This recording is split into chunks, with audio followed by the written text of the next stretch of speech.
मेरे पाकिस्तानियों, मैं इस वक्त इस्लामाबाद की अदालत जा रहा हूँ। बदकिस्मती से एक्सीडेंट हुआ, मैं थोड़ा लेट हो गया हूँ। मैं आप सबको बताना चाहता हूँ कि इन्होंने पूरा प्लान बनाया हुआ है मुझे अरेस्ट करने का, और इससे साबित हो जाती है इनकी बदनीयती। मैं इस्लामाबाद की अदालत में पहले भी जा रहा था।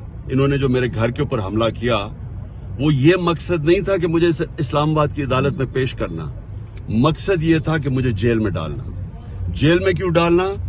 क्योंकि लंदन प्लान का हिस्सा है कि मुझे जेल में डालो। ये नवाज शरीफ की, ये उसकी डिमांड है कि इमरान खान को जेल में डालो और इलेक्शन में वो हिस्सा ना ले सके, और ये फिर वही करने जा रहे हैं। अभी मुझे पता है कि मुझे अरेस्ट कर रहे हैं। मैं सिर्फ बताना चाहता हूं कि मैं रूल ऑफ लॉ में मानता हूं, कानून में मानता हूं। पता होते हुए मैं जा रहा हूं, लेकिन मैं कौम को बताना चाहता हूं कि ये बेनकाब हो गए हैं। ये जो लोग ऊपर बैठाए हुए हैं, जो चोर और डाकू और जिन्होंने बैठाए हैं, ये बेनकाब हो गए हैं कि इनकी नीयत क्या है। नीयत कभी इस मुल्क में कानून नहीं थी। इसमें जंगल का कानून नाफिज किया हुआ है इन्होंने।